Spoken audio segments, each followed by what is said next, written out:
So let's talk about the Sacramento Kings. The Sacramento Kings are a franchise which, in my opinion, are very good. I like them a lot, and I've really respected them a lot because they've done something which is missing in the NBA, and I want to talk about that. The Sacramento Kings are a franchise which have recently been on top of the league, and last year had one of the best years that we've ever seen from a franchise, right? Who was not expected to win at all.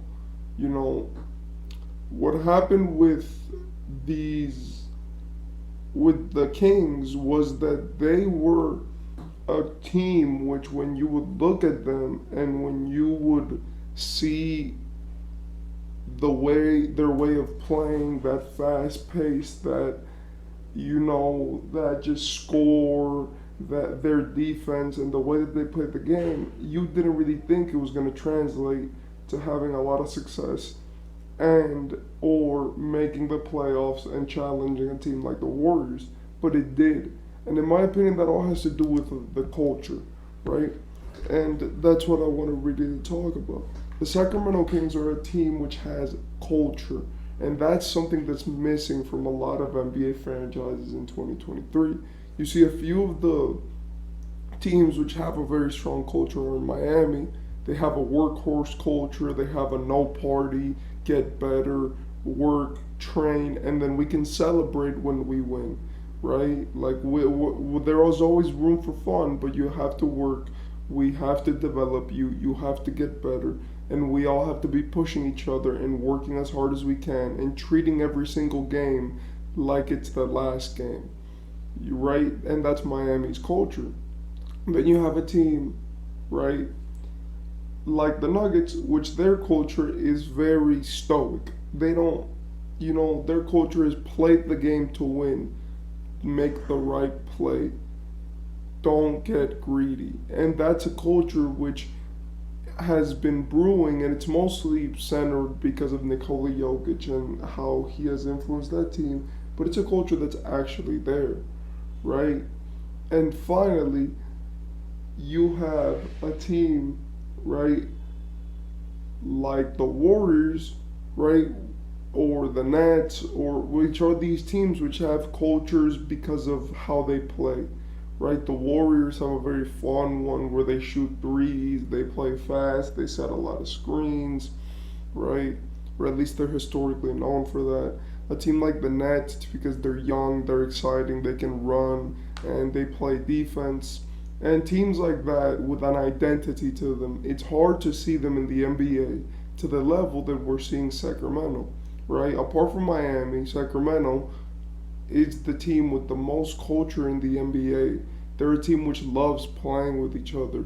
They love being there, right? And they're rebuilding, and now they won a bunch of games this season, and they found a way to, meanwhile winning games, be able to enjoy the game and give a phenomenal product to their fans in Sacramento. I believe that all of this is due to how you've kept players consistently through a period of time, and how you've looked for players who all fit a certain style and you made them play, right? Like De'Aaron Fox is your centerpiece. He's who you built around, and he is the guy which a lot of franchises don't do this, but he has been a guy who was loyal to his franchise. His franchise was loyal to him, right? They've both been extremely loyal to each other, and now it's paying off because they're one of the best teams. So you build around De'Aaron Fox. Then you get him, since he's a guard, you get him a big man, right? And since De'Aaron doesn't really play make, you get him a big man which fits to his weaknesses, right? And so they got a big man which complements his weaknesses. And then they just built a team around everything. Team to complement each other's strengths. They got Mike Brown as a coach. They got De'Aaron Fox. They have Keegan Murray, and guys like we've seen like Kevin or Kevon Herter, We've seen, Harrison Barnes and more. And that's how you build a team. You put all the players and then you test out what works. And this has not been something that's just been going on for a year, two. This is a real process that they've gone through, right? Originally it was looking for teammates for De'Aaron Fox, like Tyrese Halliburton and Marvin Bagley. And then after they found that none of those guys worked, but that they had value, they changed up the script. And they were like, okay, it's obvious that a guard doesn't work with him. Another ball dominant guard is not going to work. So they were like, okay, we have a decision to make. It's between Tyrese or De'Aaron Fox.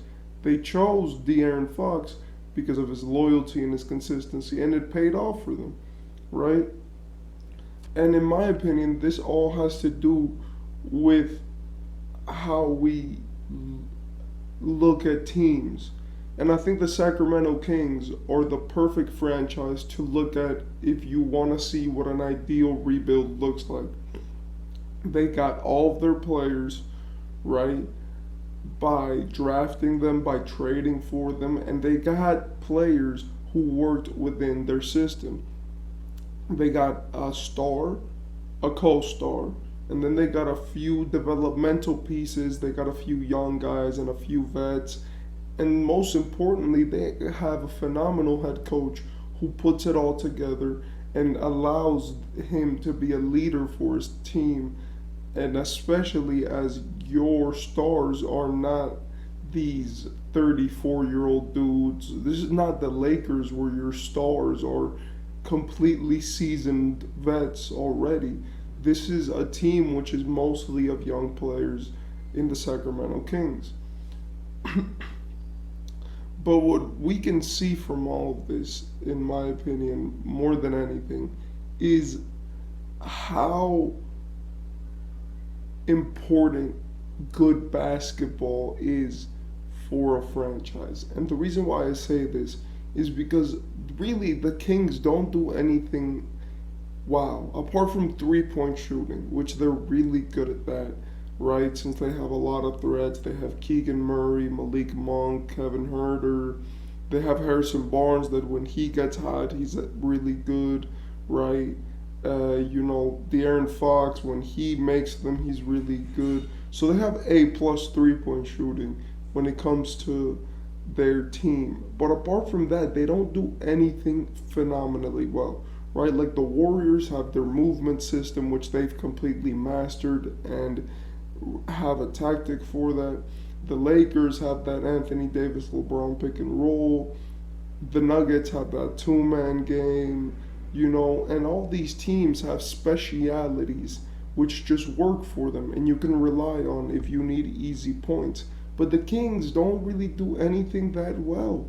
They're just a good team which plays good basketball. They make the right plays. Their guys are unselfish and don't look to make their own opportunities just because they want their own opportunities, right? They know that there's a power system in the franchise, but they also know that just because there's a power system, that doesn't mean that they have to run it through their star every single possession that they get. And in my opinion, that is due to coaching, because the Sacramento Kings are phenomenally coached.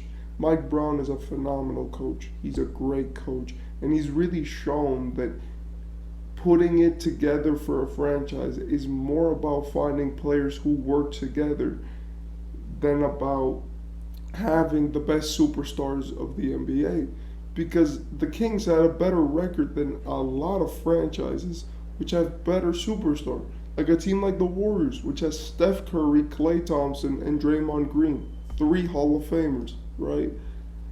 And now they have Chris Paul as they got him in the offseason, and they had Jordan Poole last season, and the Kings had a better record, right? The Clippers, which have Kawhi and Paul George, the Kings had a better record, and teams even in the East, right, like the Heat or the Hawks, which have superstars, and the Kings got a better record.